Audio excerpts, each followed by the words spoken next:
ਆਦ ਕੀਆਂ ਕਥਾ ਕਹਾਣੀਆਂ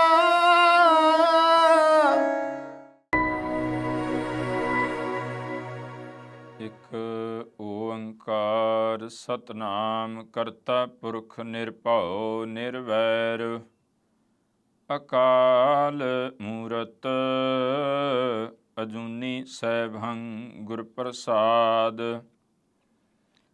ਹਰ ਪ੍ਰਭ ਕਾਜ ਰਚਾਇਆ ਗੁਰਮੁਖ ਵਿਆਹਣ ਆਇਆ। ਕਾਬਲੇ ਅਦਬ ਪਰਮ ਸਨਮਾਨਯੋਗ ਛਤਰ ਚਵਰ ਤਖਤ ਦੇ ਮਾਲਕ ਸਾਹਿਬ ਸਤਿਗੁਰੂ ਧੰਨ ਸ੍ਰੀ ਗੁਰੂ ਗ੍ਰੰਥ ਸਾਹਿਬ ਮਹਾਰਾਜ ਜੀ ਦੀ ਪਾਵਨ ਪਵਿੱਤਰ ਹਜ਼ੂਰੀ ਦੇ ਅੰਦਰ ਗੁਰੂ ਬਾਣੀ ਦੇ ਵਿਚਾਰ ਨਾਲ ਜੁੜ ਮਿਲ ਬੈਠ ਗੁਰੂ ਕੀਆਂ ਬਖਸ਼ਿਸ਼ਾਂ ਦਾ ਆਨੰਦ ਮਾਣ ਰਹੇ ਗੁਰੂ ਪਿਆਰੇ ਗੁਰੂ ਸਵਾਰੇ ਸਤ ਸੰਗੀ ਜਨੋ, ਅੱਜ ਆਪਾਂ ਨੌਵੇਂ ਗੁਰਦੇਵ ਧੰਨ ਗੁਰੂ ਤੇਗ ਬਹਾਦਰ ਸਾਹਿਬ ਔਰ ਧੰਨ ਮਾਤਾ ਗੁਜਰੀ ਜੀ ਤਿੰਨਾਂ ਦੇ ਵਿਆਹ ਪੁਰਬ ਆਨੰਦ ਕਾਰਜ ਦੇ ਉਸ ਪਾਵਨ ਪਵਿੱਤਰ ਇਤਿਹਾਸ ਦੀ ਸਾਂਝ ਪਾਵਾਂਗੇ। ਸਤਿਗੁਰਾਂ ਦਾ ਜੋ ਅੱਜ ਗੁਰੂ ਤੇਗ ਬਹਾਦਰ ਸਾਹਿਬ ਮਾਤਾ ਗੁਜਰੀ ਜੀ ਤਿੰਨਾਂ ਦਾ ਵਿਆਹ ਪੁਰਬ ਹੈ ਤੇ ਸੰਬੰਧ ਵਿੱਚ ਆਪਾਂ ਉਸ ਇਤਿਹਾਸ ਨੂੰ ਸਾਂਝਾ ਕਰਨਾ ਹੈ। ਤੋ ਕਰੋ ਕਿਰਪਾ ਬਖਸ਼ੋ ਅਸੀਸ। ਵਿਚਾਰਾਂ ਦੀ ਪ੍ਰਾਰੰਭਤਾ ਕਰਨ ਤੋਂ ਪਹਿਲਾਂ ਗੁਰੂ ਬਖਸ਼ੀ ਫਤਿਹ ਪ੍ਰਵਾਨ ਕਰੋ। ਆਖੋ ਜੀ ਵਾਹਿਗੁਰੂ ਜੀ ਕਾ ਖਾਲਸਾ ਵਾਹਿਗੁਰੂ ਜੀ ਕੀ ਫਤਿਹ। ਧੰਨ ਗੁਰੂ ਤੇਗ ਬਹਾਦਰ ਸਾਹਿਬ ਮਹਾਰਾਜ ਜਦੋਂ ਅਸੀਂ ਸਤਿਗੁਰਾਂ ਦੇ ਆਨੰਦ ਕਾਰਜ ਦੀ ਜੋ ਮਾਤਾ ਗੁਜਰੀ ਜੀ ਹੋਣਾ ਨਾਲ ਹੋਇਆ ਉਹਦੇ ਬਾਬਤ ਆਪਾਂ ਸਾਂਝ ਪਾਵਾਂਗੇ ਤਾਂ ਉੱਥੇ ਕਰਤਾਰਪੁਰ ਸਾਹਿਬ ਦਾ ਜ਼ਿਕਰ ਆਏਗਾ। ਕਰਤਾਰਪੁਰ ਸਾਹਿਬ ਦੀ ਧਰਤੀ, ਕਿਉਂਕਿ ਇਤਿਹਾਸ ਦੇ ਵਿੱਚ ਜੋ ਇਤਿਹਾਸਕ ਨਗਰ ਨੇ ਉਹ ਦੋ ਦਾ ਨਾਮ ਕਰਤਾਰਪੁਰ ਸਾਹਿਬ ਦੇ ਨਾਂ 'ਤੇ ਹੈ। ਇੱਕ ਕਰਤਾਰਪੁਰ ਸਾਹਿਬ ਜੋ ਆਪਾਂ ਅੱਜ ਕੱਲ੍ਹ ਪਾਕਿਸਤਾਨ ਦੇ ਵਿੱਚ ਹੈ, ਜੋ ਧੰਨ ਗੁਰੂ ਨਾਨਕ ਸਾਹਿਬ ਮਹਾਰਾਜ ਜੀ ਨੇ ਵਸਾਇਆ ਔਰ ਸੰਗਤਾਂ ਦਰਸ਼ਨ ਕਰਦੀਆਂ ਨੇ। ਕੋਰੀਡੋਰ ਦੇ ਰਾਹੀਂ ਜੋ ਲਾਂਘਾ ਵੀ ਖੁੱਲ੍ਹਿਆ, ਲੇਕਿਨ ਅਜੇ ਵੀ ਉਹ ਅਨੇਕਾਂ ਤਰ੍ਹਾਂ ਦੀਆਂ ਬੰਦਸ਼ਾਂ, ਅਨੇਕਾਂ ਤਰ੍ਹਾਂ ਦੀਆਂ ਰੁਕਾਵਟਾਂ ਨੇ। ਖੈਰ, ਇਹ ਉਹ ਧਰਤੀ ਜਿੱਥੇ ਗੁਰੂ ਨਾਨਕ ਸਾਹਿਬ ਮਹਾਰਾਜ ਜੀ ਨੇ ਆਪਣੇ ਸਰੀਰ ਕਰਕੇ 18 ਸਾਲ ਦਾ ਸਮਾਂ ਜਿਹੜਾ ਗੁਜ਼ਾਰਿਆ। ਦੂਸਰਾ ਕਰਤਾਰਪੁਰ ਸਾਹਿਬ ਜੋ ਦੁਆਬੇ ਦੀ ਧਰਤੀ ਜਲੰਧਰ ਦੇ ਪਾਸ, ਉਹ ਕਰਤਾਰਪੁਰ ਸਾਹਿਬ ਦਾ ਅਸਥਾਨ ਜਿਸ ਨੂੰ ਪੰਜਵੇਂ ਗੁਰਦੇਵ ਧੰਨ ਗੁਰੂ ਅਰਜਨ ਦੇਵ ਪਾਤਸ਼ਾਹ ਮਹਾਰਾਜ ਜੀ ਹੁਣਾਂ ਨੇ 1593 ਈਸਵੀ ਸਨ ਦੇ ਵਿੱਚ ਇਹਦੀ ਮੋਹੜੀ ਗੱਡੀ ਔਰ ਗੁਰੂ ਪਾਤਸ਼ਾਹ ਮਹਾਰਾਜ ਜੀ ਨੇ ਇੱਥੋਂ ਤੱਕ ਬਚਨ ਕਹੇ, ਕਿਉਂਕਿ ਜਿਵੇਂ ਅੱਜ ਆਪਾਂ ਕਹਿੰਦੇ ਨਾ ਨੀਂਹ ਪੱਥਰ ਰੱਖਣਾ ਜਾਂ ਉਸਾਰੀ ਜਿਹੜੀ ਆ ਸ਼ੁਰੂ ਕਰਨੀ, ਇੱਟ ਰੱਖਣੀ, ਪੁਰਾਤਨ ਸਮੇਂ ਮੋਹੜੀ ਗੱਡੀ ਜਾਂਦੀ, ਕੁਥੰਮ ਗੱਡਿਆ ਜਾਂਦਾ, ਉਹਨੂੰ ਕਹਿੰਦੇ ਸਨ ਮੋਹੜੀ ਗੱਡਣੀ, ਸ਼ੁਰੂਆਤ ਕਰਨੀ। ਤੋ ਪੰਜਵੇਂ ਪਾਤਸ਼ਾਹ ਮਹਾਰਾਜ ਜੀ ਨੇ ਜਦੋਂ ਇਹ ਨਗਰ ਵਸਾਇਆ, ਇਸ ਧਰਤ ਨੂੰ ਭਾਗ ਲਾਏ ਆ, ਤਾਂ ਜਦੋਂ ਮੋਹੜੀ ਕੱਢਣ ਵਾਸਤੇ ਕਈ ਦੇ ਨਾਲ ਟੱਪ ਮਾਰਿਆ ਨਾ, ਟੱਕ ਲਾਇਆ, ਤੋ ਜਿਹੜਾ ਸੱਜਣ ਟੱਕ ਲਾ ਰਿਹਾ ਸੀ ਉਹਦੇ ਜ਼ੋਰ ਨਾਲ ਜਦੋਂ ਟੱਕ ਲਾਇਆ, ਸਿਰੋਂ ਦਸਤਾਰ ਲੈ ਗਈ। ਦਸਤਾਰ ਲੈ ਕੇ ਡਿੱਗ ਪਈ। ਤੇ ਹੁਣ ਵਹਿਮ ਭਰਮ ਵਾਲਾ ਬੰਦਾ ਸੋਚਦਾ ਵੀ ਹਾਏ ਕੀ ਬਣਿਆ, ਉਹ ਕੀ ਹੋਇਆ, ਤਾਂ ਪਰ ਸਤਿਗੁਰੂ ਮਹਾਰਾਜ ਜੀ ਉਹਦਾ ਅਰਥ ਕੀ ਕੱਢਦੇ ਆ। ਸਾਹਿਬ ਕਹਿੰਦੇ ਭਾਈ ਗੁਰੂ ਕੇ ਪਿਆਰਿਓ, ਕਿਸੇ ਪ੍ਰਕਾਰ ਦਾ ਭਰਮ ਨਹੀਂ ਕਰਨਾ। ਇਹ ਇਸ ਗੱਲ ਦਾ ਸੂਚਕ ਇਹਨੂੰ ਮੰਨ ਕੇ ਚੱਲੋ ਵੀ ਇੱਥੇ ਜਿਹੜਾ ਵੀ ਇਸ ਨਗਰ ਦੇ ਉੱਤੇ ਚੜ੍ਹ ਕੇ ਆਏਗਾ ਉਹ ਆਪਣੀ ਪੱਤ ਲਵਾ ਕੇ ਜਾਏਗਾ, ਲੈ ਕੇ ਨਹੀਂ ਵਾਪਸ ਜਾ ਪਾਏਗਾ। ਜਿਹੜਾ ਕੋਈ ਵੈਰ ਵਿਰੋਧ ਵਾਲਾ ਵਿਚਾਰ ਕਰਕੇ ਆਏਗਾ। ਤਾਂ ਉਸ ਨਗਰ ਨੂੰ ਮਹਾਰਾਜ ਪੰਜਵੇਂ ਗੁਰਦੇਵ ਜੀ ਨੇ ਵਸਾਇਆ ਔਰ ਜਿੱਥੇ ਆਪਾਂ ਗੁਰਦੁਆਰਾ ਗੰਗਸਰ ਸਾਹਿਬ ਦੇ ਦਰਸ਼ਨ ਕਰਦੇ ਹਾਂ, ਉਹ ਅਸਥਾਨਾਂ ਨੂੰ ਦੇਖਦੇ ਹਾਂ। ਫਿਰ ਜਦੋਂ ਮਹਾਰਾਜ ਇਸ ਤਰ੍ਹਾਂ ਨਗਰ ਵਸਾਉਂਦੇ ਤਾਂ ਬਹੁਤ ਸਾਰੀਆਂ ਸੰਗਤਾਂ ਜਿਹੜੀਆਂ ਨੇ, ਗੁਰੂ ਘਰ ਨਾਲ ਜੁੜੇ ਹੋਏ ਪਰਿਵਾਰ ਜਿਹੜੇ ਆ, ਉਹ ਚੱਲ ਕੇ ਫਿਰ ਉਹਨਾਂ ਨਗਰਾਂ ਵਿੱਚ ਆਪਣਾ ਵਾਸਾ ਕਰਦੇ, ਟਿਕਾਣੇ ਕਰਦੇ। ਇਸੇ ਤਰ੍ਹਾਂ ਇੱਕ ਪਰਿਵਾਰ ਲਖਨੌਰ ਤੋਂ, ਲਖਨੌਰ ਸਾਹਿਬ ਅਸੀਂ ਕਹਿੰਦੇ ਅੰਬਾਲੇ ਦੇ ਕੋਲ, ਭਾਈ ਲਾਲ ਚੰਦ ਜਿਨ੍ਹਾਂ ਦੇ 2 ਸਪੁੱਤਰ ਤੇ 1 ਧੀ, ਉਹ ਆਪਣੇ ਪਰਿਵਾਰ ਦੇ ਨਾਲ ਇੱਕ ਆਪਣੇ ਛੋਟੇ ਸਪੁੱਤਰ ਤੇ ਧੀ ਨੂੰ ਨਾਲ ਲੈ ਕੇ, ਵੱਡਾ ਸਪੁੱਤਰ ਉਹਨਾਂ ਦਾ ਲਖਨੌਰ ਸਾਹਿਬ ਹੀ ਰਿਹਾ, ਉਹਨਾਂ ਵੀ ਆ ਕੇ ਕਰਤਾਰਪੁਰ ਸਾਹਿਬ ਆਪਣਾ ਨਿਵਾਸ ਕਰ ਲਿਆ, ਟਿਕਾਣਾ ਕਰ ਲਿਆ, ਇੱਥੇ ਵਸੇ ਨੇ। ਔਰ ਇਸ ਧਰਤ ਦੇ ਉੱਤੇ 6ਵੇਂ ਪਾਤਸ਼ਾਹ ਮਹਾਰਾਜ ਜੀ ਨੇ ਚਰਨ ਪਾਏ, ਇਸ ਧਰਤੀ ਨੂੰ ਨਵਾਜਿਆ। ਔਰ 6ਵੇਂ ਪਾਤਸ਼ਾਹ ਮਹਾਰਾਜ ਜੀ ਦੇ 2 ਸਪੁੱਤਰ, ਇਹ ਆਪ ਜੀ ਨੂੰ ਸ਼ਾਇਦ ਪਤਾ ਹੋਵੇ, ਕਰਤਾਰਪੁਰ ਸਾਹਿਬ ਗੁਰੂ ਹਰਗੋਬਿੰਦ ਸਾਹਿਬ ਮਹਾਰਾਜ ਜੀ ਦੇ 2 ਬੇਟੇ ਵਿਆਹੇ ਨੇ, 2 ਸਪੁੱਤਰ, 1 ਨਹੀਂ 2, ਕਿਉਂਕਿ ਗੁਰੂ ਤੇਗ ਬਹਾਦਰ ਸਾਹਿਬ ਦਾ ਤੇ ਸਾਨੂੰ ਪਤਾ ਹੈ। ਲੇਕਿਨ ਜਿਹੜੇ ਬਾਬਾ ਸੂਰਜਮਲ ਜੀ ਹੈ, ਉਹਨਾਂ ਦੀ ਸ਼ਾਦੀ ਵੀ ਇੱਥੇ ਹੀ ਕਰਤਾਰਪੁਰ ਸਾਹਿਬ ਹੀ, ਪ੍ਰੇਮ ਚੰਦ ਸਿੱਲੀ ਖੱਤਰੀ ਜਿਨ੍ਹਾਂ ਦੀ ਧੀ ਬੀਬੀ ਖੇਮ ਕੋਇਰ, ਉਹਨਾਂ ਨਾਲ ਬਾਬੇ ਸੂਰਜਮਲ ਦੀ ਸ਼ਾਦੀ ਹੋਈ। ਔਰ ਜਿੱਥੇ ਉਹ ਬਰਾਤ ਆ ਕੇ ਟਿਕੀ, ਅੱਜ ਵੀ ਕਰਤਾਰਪੁਰ ਸਾਹਿਬ ਆਪ ਜਾਓਗੇ ਤੇ ਸਿੱਲੀਆਂ ਦੀ ਉਹ ਜਿਹੜੀ ਹੈ ਥਾਂ ਸਭਾ ਵੱਜਦੀ ਹੈ, ਟਿਕਾਣਾ ਹੈ ਉੱਥੇ, ਉਹ ਜਗ੍ਹਾ ਅੱਜ ਵੀ ਹੈ। ਇਹ ਜਦੋਂ ਮਹਾਰਾਜ ਆਪਣੇ ਸਪੁੱਤਰ ਬਾਬਾ ਸੂਰਜਮਲ ਨੂੰ ਵਿਆਹੁਣ ਵਾਸਤੇ ਆਏ ਨਾ, ਕਿਉਂਕਿ ਬਾਬਾ ਗੁਰਦਿੱਤਾ ਜੀ ਪਹਿਲਾਂ ਹੀ ਵਿਆਹੇ ਹੋਏ ਆ, 5 ਪੁੱਤ ਨੇ ਤੇ 5 ਦੇ ਵਿੱਚੋਂ ਦੂਸਰੇ ਨੂੰ ਵਿਆਹੁਣ ਆਏ ਆ। ਔਰ ਦੂਸਰੇ ਨੂੰ ਜਿੱਥੇ ਵਿਆਹੁਣ ਆਏ ਆ, ਉੱਥੇ ਬਾਬਾ ਟਲ ਰਾਏ ਜੀ ਉਹ ਤਾਂ ਅਕਾਲ ਚਲਾਣਾ ਕਰ ਗਏ। 2 ਸਪੁੱਤਰ ਨੇ ਉਹਨਾਂ ਦੇ, ਹੁਣ ਉਹਨਾਂ ਵਿੱਚ ਧੰਨ ਗੁਰੂ ਤੇਗ ਬਹਾਦਰ ਸਾਹਿਬ ਤੇ ਨਾਲ ਨਾਲ ਬਾਬਾ ਅਣੀ ਰਾਏ ਜੀ। ਬਾਬਾ ਅਣੀ ਰਾਏ ਜੀ ਵੱਡੇ ਨੇ, ਕਿਉਂਕਿ ਬਾਬਾ ਗੁਰਦਿੱਤਾ ਸਭ ਤੋਂ ਵੱਡੇ, ਦੂਸਰੇ ਥਾਂ ਤੇ ਬੀਬੀ ਵੀਰੋ ਤੇ ਤੀਸਰੇ ਥਾਂ ਤੇ ਬਾਬਾ ਅਣੀ ਰਾਏ ਜੀ, ਤੇ ਗੁਰੂ ਤੇਗ ਬਹਾਦਰ ਸਾਹਿਬ ਨੇ 6ਵੇਂ ਥਾਂ ਤੇ, ਸਭ ਤੋਂ ਛੋਟੇ ਨੇ। ਇਸੇ ਕਰਕੇ ਜੋ ਬਣੇ ਹੋਏ ਵਿਚਾਰ ਅਨੁਸਾਰ ਇਹ ਰਿਸ਼ਤਾ ਜਿਹੜਾ ਸੀ, ਜਿਵੇਂ ਆਮ ਕਰਕੇ ਪੁਰਾਣੇ ਰਿਵਾਜ ਹੁੰਦਾ ਸੀ, ਅੱਜ ਵੀ, ਇੱਕ ਤਾਂ ਉਹ ਪਰਿਵਾਰ ਨਾਲ ਮਿਲਣ ਗਿਲਣ ਦੀ ਪ੍ਰਕਿਰਿਆ ਸੀ, ਵੀ ਜਦੋਂ ਬਰਾਤ ਆਉਂਦੀ ਤੇ ਡੋਲੀ ਤੋਰਨ ਤੋਂ ਪਹਿਲਾਂ ਸ਼ਾਮਾਂ ਨੂੰ ਉਹ ਬੱਚੇ ਨੂੰ ਪਲੰਘੇ ਬਿਠਾਇਆ ਜਾਂਦਾ, ਜਿਹਦੇ ਵਿੱਚ ਫਿਰ ਸਾਰੀ ਬਰਾਤ ਨਹੀਂ ਸੀ ਆਉਂਦੀ, ਕੁਝ ਕੁ ਘਰ ਦੇ ਜੀ ਤੇ ਬੱਚੇ ਨੂੰ ਉੱਥੇ ਦੁੱਧ ਪਿਆਉਣਾ ਦਾ ਭਾਵ ਹੁੰਦਾ ਸੀ ਕਿ ਹੁਣ ਪਰਿਵਾਰ ਦੋਨੋਂ ਨੇੜੇ ਹੋ ਕੇ ਇੱਕ ਦੂਸਰੇ ਨੂੰ ਮਿਲ ਸਕਣ। ਤਾਂ ਉੱਥੇ ਫਿਰ ਬੱਚੇ ਦੇ ਨਾਲ ਉਹ ਲਾੜੇ ਦੇ ਕੋਈ ਭਰਾ ਵੀ ਹੁੰਦੇ।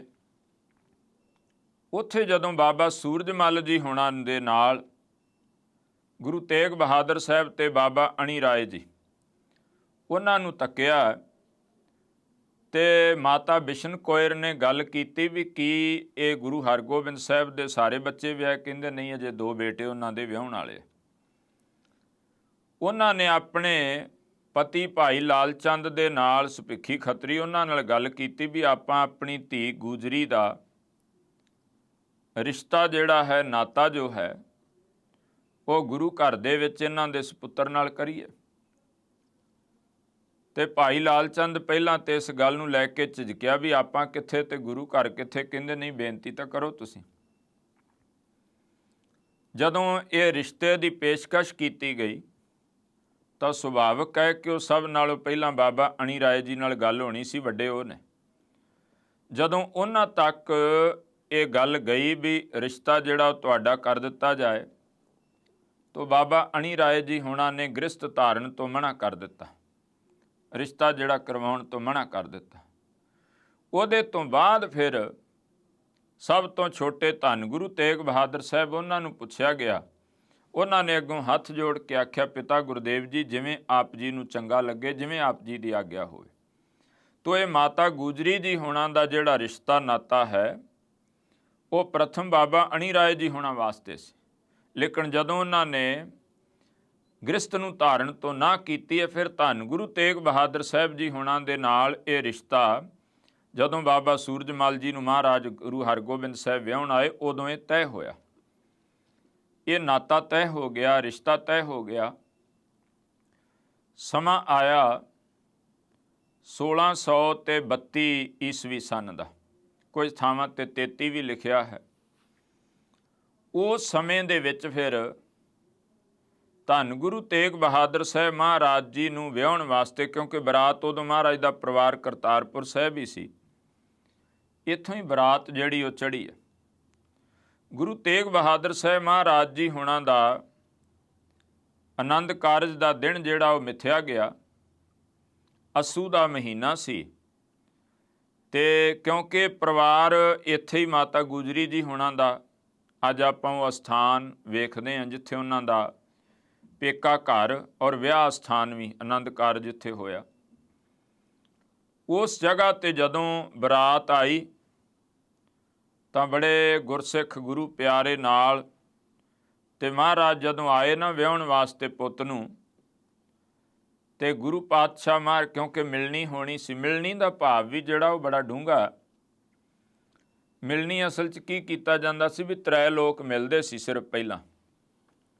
ਉਹਦੇ ਵਿੱਚ ਉਹ ਕਿਉਂ ਮਿਲਦੇ ਸੀ? ਕਿਉਂਕਿ ਵਿਆਹ ਤੋਂ ਪਹਿਲਾਂ ਕਦੀ ਆਪਸ ਵਿੱਚ ਮਿਲਾਪ ਨਹੀਂ ਸੀ ਹੋਇਆ ਹੁੰਦਾ ਪਰਿਵਾਰਾਂ ਦਾ। ਕਹਿੰਦੇ ਵੀ ਚਲੋ ਇੰਜ ਕਰੋ, ਇੱਕ ਪਿਓ ਵੱਲੋਂ ਦਾਦਕਿਆਂ ਦਾ ਜਿਹੜਾ ਹੈ ਉਹ ਮਿਲਣੀ ਹੋ ਜਾਏ, ਇੱਕ ਨਾਨਕਿਆਂ ਵੱਲੋਂ ਜੀ ਮਿਲ ਪਵੇ, ਤੇ ਤੀਸਰਾ ਸਹੁਰਾ ਪਰਿਵਾਰ ਤਾਂ ਖਲੋਤਾ ਹੀ ਹੈ ਸਾਹਮਣੇ। ਅੱਜ ਵਰਗੀਆਂ ਚੀਜ਼ਾਂ ਉਹ ਮਾਣ ਸਨਮਾਨ ਸੀ ਵੀ ਚਲੋ ਖੇਸ ਇਤਿਆਦਿਕ ਦੇ ਕੇ ਮਿਲਣੀ ਕਰ ਲੈਣੀ। ਹੁਣ ਤਾਂ ਛਾਪਾਂ ਛੱਲਿਆਂ ਤੇ ਚੈਨੀਆਂ ਤੇ ਪਤਾ ਨਹੀਂ ਕਿੰਨੀਆਂ ਕਿੰਨੀਆਂ ਚੀਜ਼ਾਂ, ਫਿਰ ਉਹਨੂੰ ਤੋਲ ਕੇ ਵੇਖਦੇ, ਇਹੋ ਜਿਹਾ ਕੁਝ ਹੈ। ਹੁਣ ਉਹ ਮਿਲਣ ਵਾਲੇ ਪਾਸੇ ਧਿਆਨ ਘੱਟ ਹੁੰਦਾ ਵੀ ਪਾਇਆ ਕੀ ਹੈ, ਮਿਲ ਕੀ ਰਿਹਾ, ਉਸ ਪਾਸੇ ਧਿਆਨ ਜਿਹੜਾ ਉਹ ਜ਼ਿਆਦਾ ਹੁੰਦਾ ਬੰਦੇ ਦਾ। ਤੋ ਖੈਰ ਜਦੋਂ ਭਾਈ ਲਾਲ ਚੰਦ ਜੀ ਅੱਗੇ ਆਏ ਤੇ ਮਹਾਰਾਜ ਮਿਲਣ ਵਾਸਤੇ, ਗਲਵੱਕੜੀ ਪਾਉਣ ਵਾਸਤੇ ਅੱਗੇ ਹੋਏ ਆ, ਪਰ ਭਾਈ ਲਾਲ ਚੰਦ ਮਾਤਾ ਗੁਜਰੀ ਜੀ ਦੇ ਪਿਤਾ ਜੀ ਦੋਵੇਂ ਹੱਥ ਜੋੜ ਕੇ ਸਤਿਗੁਰਾਂ ਦੇ ਚਰਨਾਂ ਤੇ ਢਹਿ ਪਏ। ਪਰ ਮਹਾਰਾਜ ਨੇ ਆਪ ਬਾਹਾਂ ਤੋਂ ਪਕੜ ਕੇ ਚੁੱਕ ਕੇ ਆਪਣੀ ਗਲਵੱਕੜੀ ਵਿੱਚ ਲਿਆ, ਸੀਨੇ ਨਾਲ ਲਾਇਆ। ਇਸ ਧਰਤ ਦੇ ਉੱਤੇ ਫਿਰ ਬੜੀ ਭਾਵਨਾ ਨਾਲ ਜਿੱਥੇ ਜੀ ਆਇਆਂ ਆਖਿਆ, ਤਾਂ ਉਹ ਸੁਭਾਗੀ ਜੋੜੀ ਧੰਨ ਮਾਤਾ ਗੁਜਰੀ ਜੀ ਤੇ ਧੰਨ ਗੁਰੂ ਤੇਗ ਬਹਾਦਰ ਸਾਹਿਬ ਸੱਚੇ ਪਾਤਸ਼ਾਹ ਮਹਾਰਾਜ। ਜਦੋਂ ਉਹਨਾਂ ਦਾ ਆਨੰਦ ਕਾਰਜ ਹੋਇਆ, ਕਿਉਂਕਿ ਆਨੰਦ ਕਾਰਜ ਦੀ ਜਿਹੜੀ ਮਰਿਆਦਾ ਹੈ ਉਹ ਤਾਂ ਪ੍ਰਥਮ ਗੁਰਦੇਵ ਮਹਾਰਾਜ ਤੋਂ ਹੀ ਵੀ ਵੇਦੀ ਦੇ ਦੁਆਲੇ ਉਹਨਾਂ ਨੇ ਆਖਿਆ ਸੀ ਆਨੰਦ ਕਾਰਜ ਨਹੀਂ ਕਰਾਉਣਾ। ਫਿਰ ਚੌਥੇ ਪਾਤਸ਼ਾਹ ਮਹਾਰਾਜ ਜੀ ਨੇ ਲਾਵਾਂ ਉਚਾਰ ਦਿੱਤੀਆਂ, ਕਿਰਪਾ ਕਰ ਦਿੱਤੀ, ਤੋ ਕਾਰਜ ਉਸ ਅਨੁਸਾਰ ਹੋਣ ਲੱਗੇ। ਤੋ ਇੱਥੇ ਜਦੋਂ ਲਾਵਾਂ ਹੋਈਆਂ, ਆਨੰਦ ਕਾਰਜ ਹੋਇਆ, ਗੁਰਬਾਣੀ ਜਿਹੜੀ ਉਹ ਗਾਇਨ ਕੀਤੀ ਗਈ, ਗੁਰੂ ਕੇ ਸ਼ਬਦ ਜਿਹੜੇ ਨੇ ਆਪਾਂ ਬਾਣੀ 'ਚ ਪੜ੍ਹਦੇ ਹਾਂ। ਵਿਆਹ ਹੋਆ ਮੇਰੇ ਬਾਬੁਲਾ, ਗੁਰਮੁਖੇ ਹਰ ਪਾਇਆ, ਅਗਿਆਨ ਅੰਧੇਰਾ ਕੱਟਿਆ, ਗੁਰ ਗਿਆਨ ਪ੍ਰਚੰਡ ਬੁਲਾਇਆ, ਬਲਿਆ ਗੁਰ ਗਿਆਨ ਅੰਧੇਰਾ ਬਿਨਸਿਆ, ਹਰ ਰਤਨ ਪਦਾਰਥ ਲਾਧਾ, ਹਉਮੈ ਰੋਗ ਗਿਆ ਦੁਖ ਲਾਥਾ, ਆਪ ਆਪੈ ਗੁਰਮਤ ਖਾਧਾ, ਅਕਾਲ ਮੂਰਤ ਵਰ ਪਾਇਆ, ਵਿਨਾਸ਼ੀ ਨਾ ਕਦੇ ਮਰੈ ਨ ਜਾਇਆ, ਵਿਆਹ ਹੋਆ ਮੇਰੇ ਬਾਬੁਲਾ, ਗੁਰਮੁਖੇ ਹਰ ਪਾਇਆ। ਹਰ ਪ੍ਰਭ ਮੇਰੇ ਬਾਬੁਲਾ, ਹਰ ਦੇਵੋ ਦਾਨ ਮੈਂ ਦਾਜੋ, ਹਰ ਕੱਪੜੋ ਹਰ ਸ਼ੋਭਾ ਦੇਵੋ, ਜਿਤ ਸਵਰੈ ਮੇਰਾ ਕਾਜੋ। ਸਮਾਂ ਆਇਆ ਜਦੋਂ ਡੋਲੀ ਤੁਰਨੀ ਸੀ। ਮਾਤਾ ਜੀ ਹੁਣਾਂ ਨੂੰ, ਮਾਤਾ ਬਿਸ਼ਨ ਕੌਰ ਜੀ ਨੇ ਆਪਣੀ ਧੀ ਧੰਨ ਮਾਤਾ ਗੁਜਰੀ ਜੀ ਹੁਣਾਂ ਨੂੰ ਜਦੋਂ ਡੋਲੀ 'ਚ ਪਾਇਆ, ਅਨੇਕਾਂ ਤਰ੍ਹਾਂ ਦੀ ਸਿੱਖਿਆ ਵੀ ਗੁਰੂ ਘਰ ਵਿੱਚ ਆਪਣੇ ਪਰਿਵਾਰ ਵਿੱਚ ਕਿਸ ਢੰਗ ਦੇ ਨਾਲ ਰਹਿਣਾ, ਜੋ ਅੱਜ ਲੋੜ ਵੀ ਉਹਨਾਂ ਸਿੱਖਿਆਵਾਂ ਦੀ। ਕਿਤੇ ਸਾਡੇ ਬੱਚੇ ਜਿਹੜੇ ਨੇ, ਅਸੀਂ ਜਦੋਂ ਸਮਾਜ ਨੂੰ ਵੇਖ ਰਹੇ ਹਾਂ, ਰਿਸ਼ਤਿਆਂ ਨਾਤਿਆਂ ਨੂੰ ਵੇਖ ਰਹੇ ਹਾਂ ਕਿ ਉਹ ਤਿੜਕਣ ਲੱਗਿਆਂ, ਟੁੱਟਣ ਲੱਗਿਆਂ, ਅੱਜ ਰਿਸ਼ਤਿਆਂ ਨਾਤਿਆਂ ਦੇ ਵਿੱਚ ਟੁੱਟ ਭੱਜ ਜਿਹੜੀ ਆ ਉਹ ਬਹੁਤ ਵੱਡੇ ਰੂਪ ਦੇ ਵਿੱਚ ਪਸਰ ਗਈ, ਬਣ ਗਈ। ਤੋ ਜਦੋਂ ਮਾਤਾ ਗੁਜਰੀ ਜੀ ਹੋਣਾ ਨੂੰ ਡੋਲੀ 'ਚ ਪਾਇਆ ਨਾ ਭਾਈ ਲਾਲ ਚੰਦ ਜੀ ਹੋਣੀ, ਦੋਵੇਂ ਹੱਥ ਜੋੜ ਕੇ ਤੇ ਗੁਰੂ ਹਰਗੋਬਿੰਦ ਸਾਹਿਬ ਜੀ ਦੇ ਸਨਮੁਖ ਖੜੋ ਗਏ ਤੇ ਸਨਮੁਖ ਖਲੋ ਕੇ ਉਹਨਾਂ ਨੇ ਇੱਕ ਬੇਨਤੀ ਕੀਤੀ ਕਿ ਮਹਾਰਾਜ ਮੈਂ ਕੁਝ ਦੇਣ ਜੋਗਾ ਨਹੀਂ। ਇਹ ਸ਼ਬਦ ਵਰਤੇ।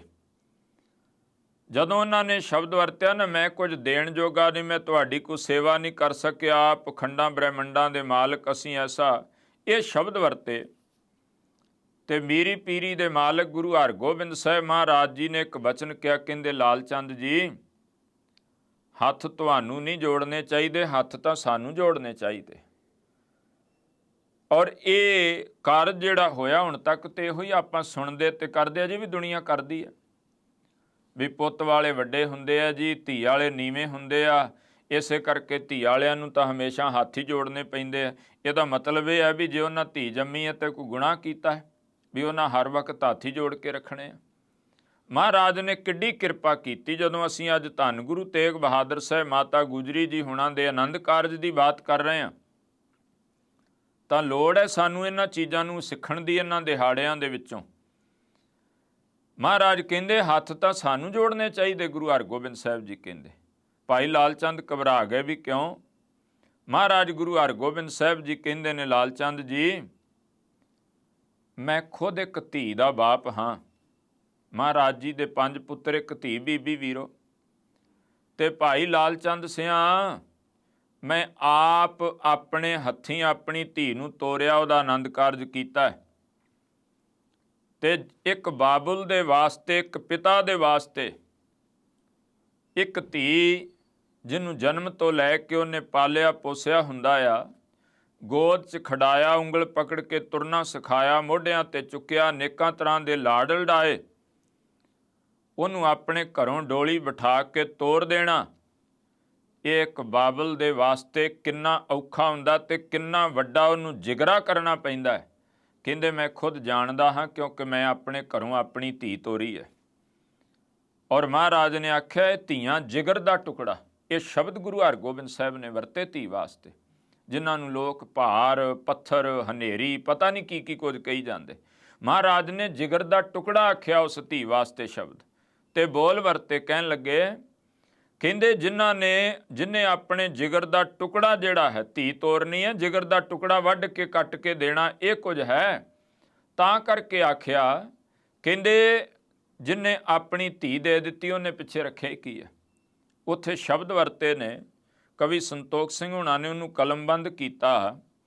ਉਹ ਕਹਿੰਦੇ ਮਹਾਰਾਜ ਜਦੋਂ ਉੱਤਰ ਦਿੰਦੇ ਨਾ, ਭਾਈ ਲਾਲ ਚੰਦ ਕਹਿੰਦਾ ਮੈਂ ਦੇ ਨਹੀਂ ਸਕਿਆ ਕੁਝ, ਤੇ ਮਹਾਰਾਜ ਕੀ ਕਹਿੰਦੇ, ਜਿਨ ਤਨੁਜਾ ਅਰਪਨ ਕੀਨੰ। ਤਨੁਜਾ ਬ੍ਰਿਜ ਭਾਸ਼ਾ ਵਿੱਚ ਕਹਿੰਦੇ ਧੀ ਨੂੰ। ਜਿਹਨੇ ਧੀ ਅਰਪਣ ਕਰ ਦਿੱਤੀ, ਜਿਹਨੇ ਧੀ ਤੋਰ ਦਿੱਤੀ, ਜਿਨ ਤਨੁਜਾ ਅਰਪਣ ਕੀਨੰ ਤਿਨ ਪਾਛੈ ਕਿਆ ਰੱਖ ਲੀਨੰ। ਕਹਿੰਦੇ ਉਹਨੇ ਪਿੱਛੇ ਛੁਪਾ ਕੇ ਰੱਖਿਆ ਵੀ ਕੀ ਹੈ, ਉਹਨੇ ਤਾਂ ਸਾਰਾ ਕੁਝ ਹੀ ਦੇ ਦਿੱਤਾ। ਧੰਨਵਾਦ ਤਾਂ ਪੁੱਤ ਵਾਲਿਆਂ ਨੂੰ ਕਰਨਾ ਚਾਹੀਦਾ ਵੀ ਤੂੰ ਭਾਈ ਆਪਣੇ ਜਿਗਰ ਦਾ ਟੁਕੜਾ ਜਿਹੜਾ ਹੈ ਉਹ ਸਾਡੇ ਬੱਚੇ ਦੇ ਲੜ ਲਾ ਕੇ ਤੇ ਸਾਡੇ ਘਰ ਭੇਜ ਦਿੱਤਾ, ਸਾਡੇ ਪਰਿਵਾਰ ਦੇ ਨਾਲ ਜਿਹੜਾ ਉਹ ਤੁਰ ਦਿੱਤਾ। ਕਹਿੰਦੇ ਧੰਨਵਾਦ ਤਾਂ ਉਹਨੂੰ ਕਰਨਾ ਚਾਹੀਦਾ। ਔਰ ਇਹ ਸਾਡੇ ਸਮਾਜ ਵਿੱਚ ਕਿਤੇ ਇਹੋ ਜਿਹਾ ਪਿਰਤ ਪੈ ਜਾਏ, ਕਿਤੇ ਸਾਨੂੰ ਸਤਿਗੁਰਾਂ ਦੇ ਇਹ ਦਿਹਾੜਿਆਂ ਨੂੰ ਮਨਾਉਂਦਿਆਂ ਚੇਤਾ ਆ ਜਾਏ, ਫਿਰ ਉਹਦੇ ਤੋਂ ਬਾਅਦ ਅਗਲੀ ਬਾਤ ਜ਼ਰੂਰ ਸੁਣਨੀ। 1632-33 ਵਿੱਚ ਆਨੰਦ ਕਾਰਜ ਹੋਇਆ, ਪਰ ਗੁਰੂ ਕਲਗੀਧਰ ਸਾਹਿਬ ਦਾ ਪ੍ਰਕਾਸ਼ 1666 ਵਿੱਚ ਹੋਇਆ। 32-33 ਸਾਲ ਬਾਅਦ ਗੁਰੂ ਤੇਗ ਬਹਾਦਰ ਸਾਹਿਬ ਮਾਤਾ ਗੁਜਰੀ ਜੀ ਦੇ ਘਰ ਸੰਤਾਨ ਦੀ ਆਮਦ ਹੁੰਦੀ ਹੈ। ਇੱਥੇ ਕਿਤੇ ਸਾਲ 2 ਸਾਲ ਦੀ ਕਹਾਣੀ ਪੈ ਜਾਏ, ਐਸਾ ਕੁਝ ਹੈ। ਤੇ ਅਸੀਂ ਉਹਨਾਂ ਬੱਚੀਆਂ ਨੂੰ, ਵਿਚਾਰੀਆਂ ਨੂੰ ਦੂਸ਼ਣਬਾਜ਼ੀ ਕਰਦੇ ਹਾਂ, ਉਹਨਾਂ 'ਤੇ ਇਲਜ਼ਾਮ ਲਾਉਂਦੇ ਹਾਂ, ਪਤਾ ਨਹੀਂ ਕੀ ਕੀ ਕਹਿਣਾ ਸ਼ੁਰੂ ਕਰ ਦਿੰਦੇ ਹਾਂ।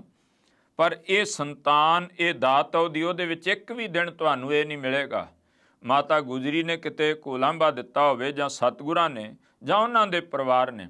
ਔਰ ਐਸੇ ਗ੍ਰਸਤ ਦੇ ਵਿੱਚੋਂ ਤਾਂ ਕਰਕੇ 2 ਅਰਾਧਨਾ ਲਿਖੀਆਂ ਨੇ ਬਾਬਾ ਬਕਾਲਾ ਸਾਹਿਬ ਦੀ ਧਰਤੀ ਦਾ ਜਦੋਂ ਜ਼ਿਕਰ ਕੀਤਾ ਮਹਾਰਾਜ ਨੇ, ਤੇ ਕਲਗੀਧਰ ਸਾਹਿਬ ਮਹਾਰਾਜ ਉੱਥੇ ਲਿਖਦੇ ਆ, ਤਾਤ ਮਾਤ ਮੁਰ ਅਲਖ ਅਰਾਧਾ। ਤਾਤ ਕਹਿੰਦੇ ਪਿਤਾ ਨੂੰ, ਮਾਤ ਦਾ ਅਰਥ ਹੈ ਮਾਂ। ਕਹਿੰਦੇ ਜੇ ਸਾਡੇ ਪਿਤਾ ਨੇ ਬੜੀ ਤਪੱਸਿਆ, ਇਬਾਦਤ ਕੀਤੀ, ਬੰਦਗੀ, ਤੇ ਸਾਡੀ ਮਾਤਾ ਗੁਜਰੀ ਜੀ ਹੁਣਾਂ ਦੀ ਵੀ ਬੜੀ ਵੱਡੀ ਅਰਾਧਨਾ ਹੈ, ਜਿਹਦੇ ਵਿੱਚੋਂ ਜਾ ਕੇ ਐਸੇ ਗ੍ਰਸਤ ਦੇ ਵਿੱਚੋਂ ਫਿਰ ਧੰਨ ਗੁਰੂ ਕਲਗੀਧਰ ਸਾਹਿਬ ਮਹਾਰਾਜ ਜੀ ਜਿਨ੍ਹਾਂ ਦੀ ਆਮਦ ਹੁੰਦੀ ਹੈ, ਉਸ ਦਾਤੇ ਦਾ। ਔਰ ਧੰਨ ਮਾਤਾ ਗੁਜਰੀ ਜੀ ਉਹ ਇਸਤਰੀ ਜਿਨ੍ਹਾਂ ਦਾ ਪਤੀ ਵੀ ਸ਼ਹੀਦ, ਜਿਨ੍ਹਾਂ ਦਾ ਪੁੱਤਰ ਵੀ ਸ਼ਹੀਦ, ਜਿਨ੍ਹਾਂ ਦੇ ਪੋਤਰੇ ਵੀ ਸ਼ਹੀਦ, ਔਰ ਉਹਦੇ ਨਾਲ ਨਾਲ ਉਹਨਾਂ ਦੀ ਨਨਾਣ ਜਿਹੜਾ ਹੈ ਬੀਬੀ ਵੀਰੋ ਦੇ 5 ਪੁੱਤਰੋ ਵੀ ਸ਼ਹੀਦ। ਇਹੋ ਜਿਹਾ ਮਹਾਨ ਜੀਵਨ ਜਿਹੜਾ, ਜਦੋਂ ਮਹਾਨ ਇਸਤਰੀਆਂ ਦੀ ਬਾਤ ਆਏਗੀ ਤੇ ਮਾਤਾ ਗੁਜਰੀ ਜੀ ਦਾ ਨਾਮ ਉਹਦੇ ਵਿੱਚ ਉਹ ਸਿਤਾਰੇ ਦੀ ਤਰ੍ਹਾਂ ਚਮਕਦਾ ਜਿਹੜਾ ਕਦੇ ਮੈਲਾ ਨਹੀਂ ਹੋ ਸਕਦਾ। ਤੋ ਅੱਜ ਦੇ ਦਿਨ ਧੰਨ ਗੁਰੂ ਤੇਗ ਬਹਾਦਰ ਸਾਹਿਬ ਮਾਤਾ ਗੁਜਰੀ ਜੀ ਹੁਣਾਂ ਨੂੰ ਵਿਆਹੁਣ ਵਾਸਤੇ ਆਏ, ਆਨੰਦ ਕਾਰਜ ਹੋਇਆ ਔਰ ਉਹ ਪਵਿੱਤਰ ਗ੍ਰਸਤ ਨੂੰ ਮਹਾਰਾਜ ਸੱਚੇ ਪਾਤਸ਼ਾਹ ਨੇ ਧਾਰਨ ਕੀਤਾ। ਜੋ ਗੁਰਮਤਿ ਦਾ ਰਸਤਾ ਹੈ ਕਿ ਪਰਿਵਾਰ ਵਿੱਚ ਰਹਿੰਦਿਆਂ, ਸੰਸਾਰ ਵਿੱਚ ਰਹਿੰਦਿਆਂ ਉਸ ਨਿਰੰਕਾਰ ਦੇ ਨਾਲ ਜੁੜਨਾ ਹੈ। ਸਤਿਗੁਰੂ ਦਇਆ ਕਰੇ ਮਹਾਰਾਜ ਜੀ ਦੇ ਵਿਆਹ ਪੁਰਬ ਨੂੰ ਮਨਾਉਂਦਿਆਂ ਉਹਨਾਂ ਦੇ ਜੀਵਨ ਦੇ ਵਿੱਚੋਂ ਕੁਝ ਕਿਣਕਾ ਮਾਤਰ ਸਾਡੀ ਜ਼ਿੰਦਗੀ ਦਾ ਹਿੱਸਾ ਬਣੇ। ਵਾਹਿਗੁਰੂ ਜੀ ਕਾ ਖਾਲਸਾ, ਵਾਹਿਗੁਰੂ ਜੀ ਕੀ ਫਤਿਹ।